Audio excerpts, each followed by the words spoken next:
am so honored to have two of the most prominent investors in the world on the stage with me. And we're going to talk turkey about AI and what's actually happening out there. Jim, you made a big investment last week on a project with Sloan Kettering that could change the way that we've done pathology for decades. Could you please explain? I'd be happy to. And Rebecca, thank you to you and the New York Times. It's a pleasure to be here.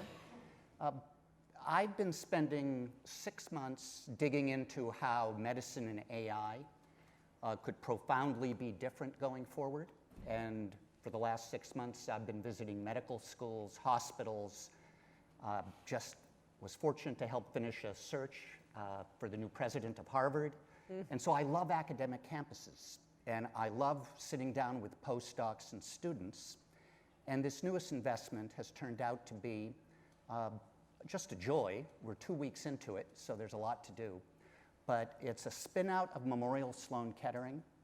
It's founded by a couple of their top pathologists. The area is computational pathology, and we are applying machine learning and some brilliant AI technologists and technologies and algorithms to help doctors and patients come up with better predictive outcomes, initially for prostate cancer and breast cancer, but anything in the realm of pathology is data that Memorial Sloan Kettering has, which is among the best in the world.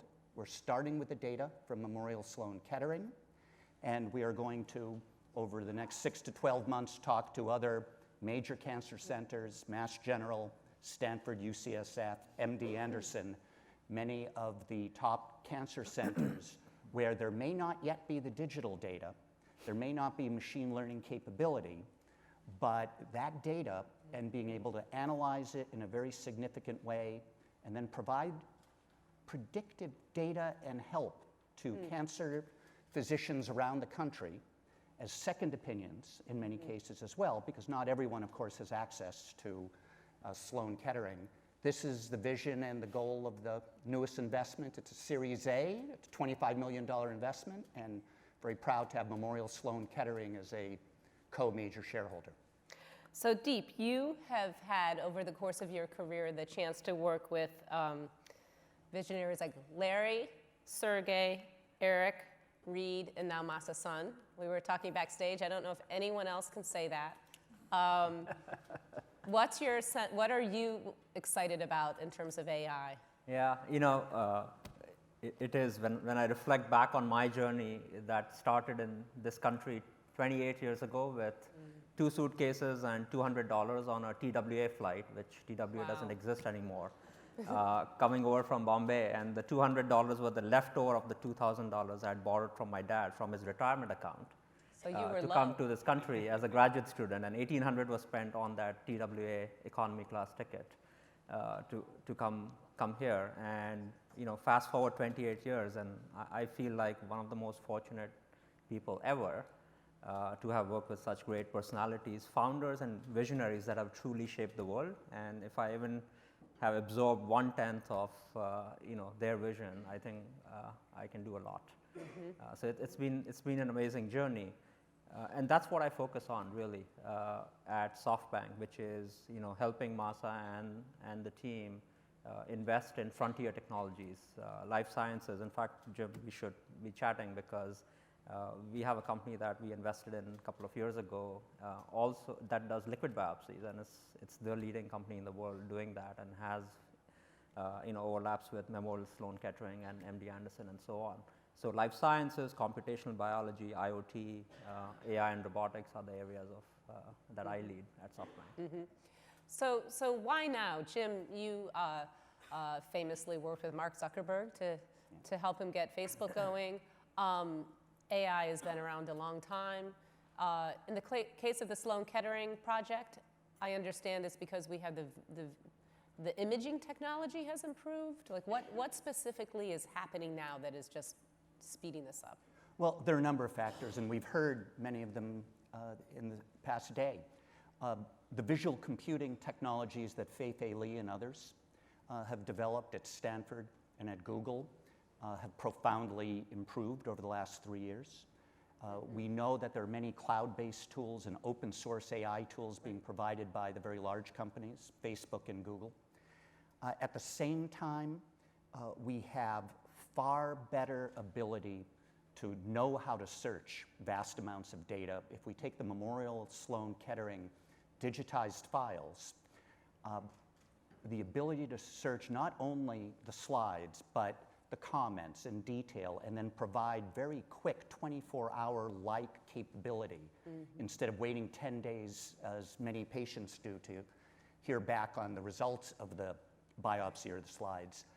That has all changed for the better and is continuing to improve. Now, I would also say the blocking and tackling in the world of hospitals, medical systems, I think it's a travesty, and I really do hope we collectively all improve it. I have, through my travels, my research, daily countless instances of where a cancer patient at one excellent hospital can't get a second opinion because that hospital won't release the data easily or quickly. And this happens within hospital systems around the country. And so one of the great promises of AI as it applies to cancer and as it applies to medicine is not only to do the searches along the digital data and provide better diagnosis in the major cancer centers, but my gosh, around the country and ultimately around the world, where the US still has the very best medical data in its hospital systems, that's an opportunity where I think we will see great good come out of AI applied to many of these very large data sets that historically just haven't yielded the kind of effectiveness for patients that they should. Deep, you were telling me backstage that you think that just having an AI company isn't really enough, that it's a technology, but that there has to be a real purpose. Yeah, there really has to be. I mean, you can think of, and this is where Andrew Ng, he was just speaking, and I admire and really look up to Andrew. I think he's one of the best in the field. He and I disagree a bit. He was talking about having a centralized AI function that then matrices into the rest of the organization. And I don't think that's quite right. That's almost like saying that there's a chief innovation officer and an innovation department in the company, and you go innovate while we do the real job. Well, that's not right. I mean, that's not how companies are built. Like, everyone's job is to innovate. Similarly, AI cannot just be the icing on the cake. It has to be an integral part and the fabric of the cake that you're building. It has to be part of the core ingredients. And it has to be woven in to everything that a company does, because it's a core technology. It's, you can't survive today without implementing some of the core tenets of AI and machine learning. And it doesn't matter what business you're in. You could be in retail, you could be in healthcare, you could be in pharmaceuticals, you could be in manufacturing, you could be in oil and gas exploration. Every single one of these areas, you can find some amazing outcomes as a result of AI. And that's why, we look for fundamental applications of AI in our investments. Autonomous driving is a big one for SoftBank? We are now, after our latest investment in Uber, probably the largest investors in ride sharing around the world. And ride sharing economics are going to be fundamentally changed with autonomous vehicles. There's no question about that. And also in Southeast Asia, right? Yes, in the world. So Southeast Asia, China, India, and the US. And Masa-san believes that this is going to happen sooner than people think? Masa, I mean, you talked about, like, when I first started working with Larry and Sergey, I thought, oh my God, like, this vision is way too big. And then you start working with Masa, and you feel like they were a lot more practical than Masa. Masa's vision always becomes a reality. Sometimes it takes a little longer than he believes, but he's generally right. But he's an impatient man. He's an impatient man. He wants things to happen right away. Jim, you were telling me earlier, and this is a conference that's also about leadership, which companies are going to thrive and who's going to thrive, and that there's going to be more of a need for an interdisciplinary approach across silos. Is that a big change for most people in tech? This is unprecedented, Rebecca. Again, I'll talk about the Harvard President Search. 2 decades ago, we would have looked perhaps for someone with great leadership capability that was extremely deep in a certain academic field. in today's environment to run a university, to run an AI startup, to be a leader of a company or a news organization, interdisciplinary skills are everything. In the areas of AI, which I've mentioned today, we're focusing on AI in healthcare, the great teams have to have phenomenal pathologists and cancer experts out of the great medical schools and hospitals. They have to have the great machine learning 30-year-old team. They have to communicate effectively, which doesn't always happen. And there has to be a real appreciation that all the computation, whether it's computational biology, pathology, these intersections are occurring, and that's where all the value is being created. And so interdisciplinary curiosity, skill sets, and then understanding everything is about, on the margin, how these disciplines come together. Whether you're leading a great university or you're running Page AI, an artificial intelligence, cancer solution-oriented medical startup, the interdisciplinary skills are more important than ever. And when I'm with students around the world, whether it's Tsinghua, Stanford, Harvard, the universities that I love spending time at, my advice is go deep in something, but fulfill intellectual curiosity. And whether it's ethics and how that gets incorporated into AI and analysis for physicians, these interdisciplinary skills are more important than ever, not only from a business perspective, but from a leadership perspective. Deep, would you agree with that? Yeah, I totally agree. In fact, take examples of many of our companies in this that are really using the forefront of technologies in order to power their mission forward. Zymergen, which if you look at the company, it's almost like one part biologist, one part chemist, one part machine learning people, one part engineers, and then one part legal and regulatory people, because we are dealing in a realm where you are breaking new ground, and that has become more the norm than not. And this is a company that's using that genetically modifies microbes using automation with robots that they have fashioned and large-scale machine learning to figure out what pathways they need to change in these microbes in order to come up with brand new materials that have not been, that only exist in our imagination, because synthetic chemistry cannot synthesize those materials at scale and in an economic fashion, and they are able to do that. So it's really fascinating, the world we live in. So these are things that humans just have not been able to do. We have not been able to, we know that they exist theoretically, but we are not able to prove them at scale in an industrial fashion, because it's just not economical to do it with a single track, right? The way chemicals have historically been created have always been as a byproduct of refining petroleum. Olefins, hydrocarbons, that's the byproduct. And now everything has changed. Well, it also means that we have to, I couldn't agree more, adjust what curriculum looks like in our universities and our medical schools. A statistic I heard recently from Harvard Medical School was that half the medical students in the country don't attend more than half their classes. Oh my gosh. Medicine and medical curriculum is something that just has to be reinvented. The great doctors and medical schools in general need to teach ethics and humane ways for doctors to work with patients, as well as machine learning.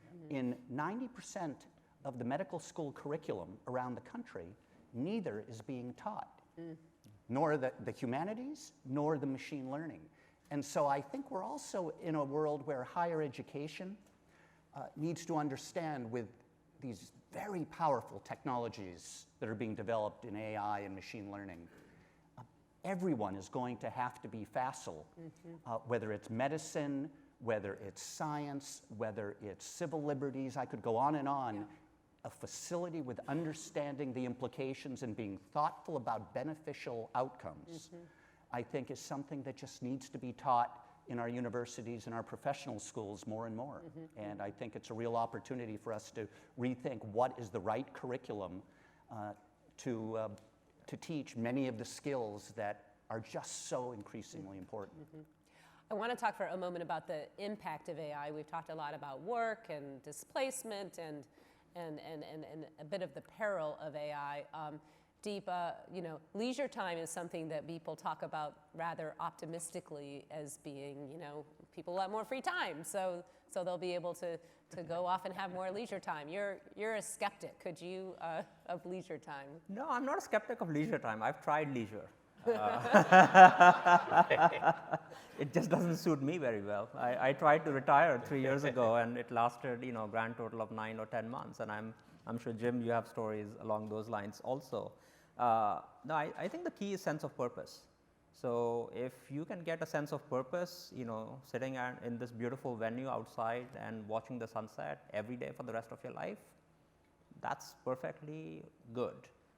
I don't find, I enjoy it, and I do it occasionally, especially when We're glad you did it, yes. Conferences are at great venues like this. But other than that, I have an entrepreneurial mindset. Like, I like starting things, I like building things, and that to me is a sense of purpose.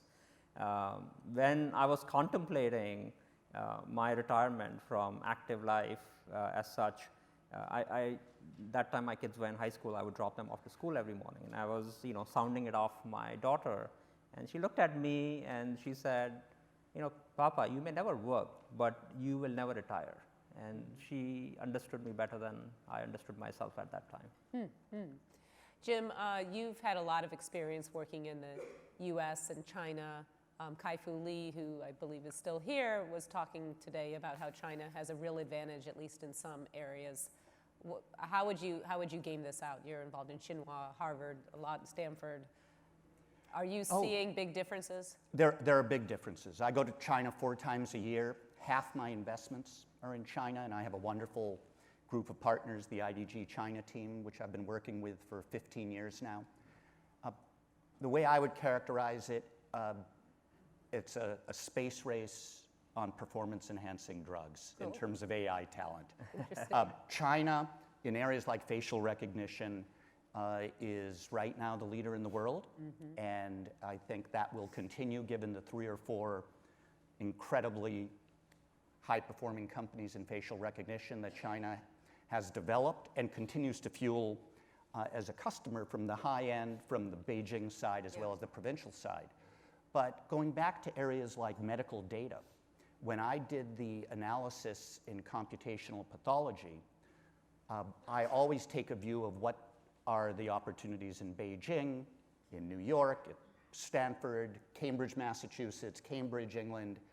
And the US has, if we execute right, the most valuable healthcare data, the best hospital systems. And so in certain verticals, we are advantaged. But then how we execute, how we understand that in many ways there is so much good that comes out of AI being applied to cancer. Yep. But those are the areas where the US has an advantage. In terms of raw talent, the top 0.05% is still in the United States. But when China's graduating the number of really capable engineers, and they're really capable and innovative, and there are business models in China that in some cases are superior to the US business models, it's a race. There's no doubt about it. Before we go to questions, Deep, I promised you that you would be able to close with the 3 things you learned at our AI conference. That's right. I'm doing the editorial job for whoever it is who's got to write about the conference in tomorrow's New York Times. I think from a society perspective, we have to not fight it, we have to embrace it. As Jim was talking about China, what struck me is China is investing billions of dollars a year into AI, while the US is still fighting to keep coal-fired power plants alive. There's got to be something wrong with this picture, no, people? So that's the societal level. I think from a company perspective, what I was saying earlier, which is make sure that AI and the newest technologies are an integral part of your fabric. They are not an afterthought. They are not, just the icing on the cake. Yeah, make them a core set of your ingredients for success. And as individuals, and I know many of us worry about these things. The theme certainly came about, And both my children now are in college, and the advice I give them is the only constant in life is change. So some jobs may go away, some new jobs may be created, but the vast majority of jobs are going to change in the next 10 years because of technology, not just AI, because of computational biology, the way chemistry is advancing, the way medical science is changing, the way we think about policy, and we have to be prepared for it. And that mindset of embracing change and expecting it is really going to serve us well. And look, the American society, think about it, that's the one thing that has kept us at the forefront in economic growth and development, right, over the centuries. And that's why immigrants like me showed up here, 20, 30 years ago, and more want to come in, because this is a society that embraces that change, and we have to keep that mindset alive. I would offer, if I may. Yeah, of course. Never before has the innovation been more required. And whether it's a student in high school or college, a lifelong learner who is, after 20 years, learning something to do either as a hobby or as another job, we're all going to have multiple careers. All the students and graduate students are going to have multiple careers, nonprofit, for-profit. The pace of change, we all know, is absolutely intense. And so intellectual curiosity, experimentation, and I would offer, whether it's the New York Times or Harvard University or Page AI as a startup, experimentation, innovation, taking risk, it's more important than ever before. We have time for one or two quick questions if we have any. I see toward the front right there. Hi, I'm Tammy Rosen. Jim, I really liked your point about the interdisciplinary training for doctors in schools. And what strikes me as interesting is that that's a complete overhaul of our university system. There's one program I know at USC, and some of my USC colleagues may know this, the Jimmy Iovine program, a degree in disruption. I've been integral in some of the work they're doing.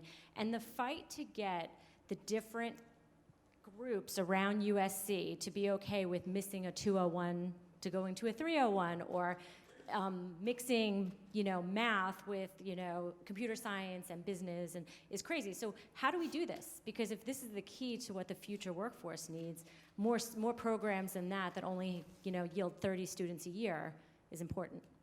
Well, it's absolutely essential. And what I would say, higher education has, of course, in the last year or two been quite a target. And in some cases, not many, but in some cases deservedly so. And I believe this is an area where it's deservedly so.